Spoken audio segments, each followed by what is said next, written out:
En 2008, Barack Obama est entré dans l'histoire en devenant le premier Afro-Américain à être élu président des États-Unis.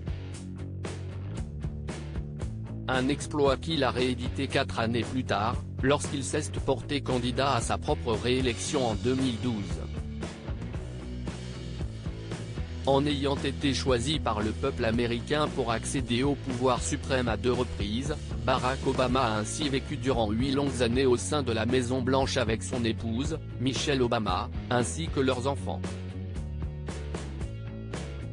Avant cela, l'ancien président américain exerçait les fonctions de sénateur de Illinois. Résident à Washington dans le cadre de ce mandat, il occupait alors un appartement qui est aujourd'hui mis en vente. En fait, l'appartement en question est situé au sein d'une maison de ville qui en contient 2.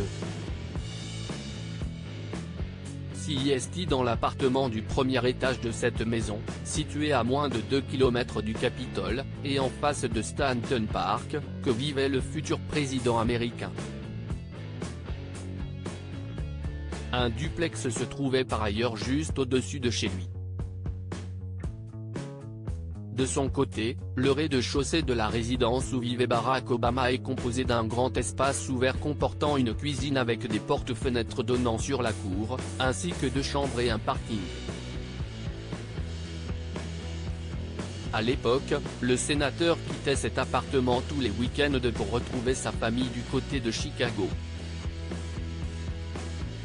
Barack Obama, quand on se moquait de lui à cause de son appartement, Barack devait s'absenter pendant de longues périodes lorsqu'il était au Sénat ou en campagne, et c'était difficile pour lui et pour nous. Il manquait aux filles et j'avais du mal à combler ce vide, avait déclaré Michelle Obama à ce sujet. Au cours d'une interview, Barack Obama avait révélé que certaines personnes se moquaient de lui à l'époque, car il était le seul sénateur de Washington dont l'équipe vivait dans de plus beaux appartements que lui.